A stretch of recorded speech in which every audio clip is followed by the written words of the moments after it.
पापी और दुष्ट लोग अक्सर ज्यादा अमीर होते हैं, लेकिन भगवान उनको इतना सुख उपभोग करने क्यों देते हैं? एक कहानी सुनो। हाँ, जब ब्रह्मदेव सृष्टि की रचना कर रहे थे तब पहले उन्होंने सतयुग बनाया, फिर त्रेता युग, फिर द्वापर युग, और उसके बाद जब उन्होंने कलयुग बनाया तो अपने ही क्रिएशन को देखकर वो घबरा जाते हैं और वे कलयुग को अपने पास बुलाते हैं।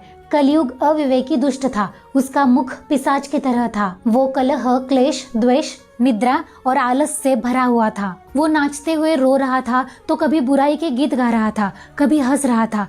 चीखते चिल्लाते हुए, गालियां देते हुए वो नग्न अवस्था में ब्रह्मा जी के पास पहुंचा। उसने अपने एक हाथ से जीवा पकड़ी थी और दूसरे हाथ से शिश्न। जब ब्रह्मा जी उसे देखकर ऐसा करने का कारण पूछते हैं तो वो कहता है कि कलयुग में जो भी व्यक्ति अपने वाणी के ऊपर और अपने वासना के ऊपर संयम रखता है और भगवान के शरण में रहता है, वो व्यक्ति मेरा शत्रु है, इसलिए मैंने इनको पकड़ के रखा है। लेकिन जो व्यक्ति अपनी जीवा से झूठ बोलता है, गलत बोलता है, लोगों को लूटता है, फंसाता है, अधर्म का सहारा लेकर सुख उपभोग करता है, अपने वासनाओं की पूर्ति करता है या गलत मार्ग से धन कमाता है, ऐसा व्यक्ति मेरा प्रिय है, सखा है। इसलिए मेरे अवधि में ऐसे लोग हमेशा ऐश्वर्य संपन्न रहेंगे। तब ब्रह्मदेव कलयुग को आदेश देते हैं कि ठीक है, तुम पापी, दुराचारी, दुष्ट लोगों के पक्ष में रहो, उनको धन दो, ऐश्वर्य संपन्न करो, लेकिन ऐसे लोग कभी संतुष्ट ना रहे, उनका मन कभी शांत ना हो, वो अंदर से कभी सुखी ना हो। पापियों की चकाचौंध सिर्फ बाहर से हो, अंदर से वो हमेशा खाली रहे।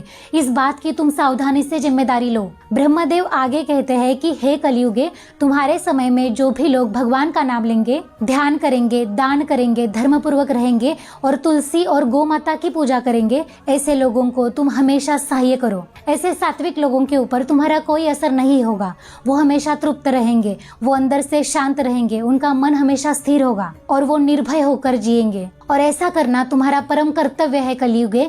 इतना कहकर ब्रह्मदेव कलयुग को पृथ्वी पर भेजते हैं। ये था श्रीमद् गुरु चरित्र का दूसरा अध्याय।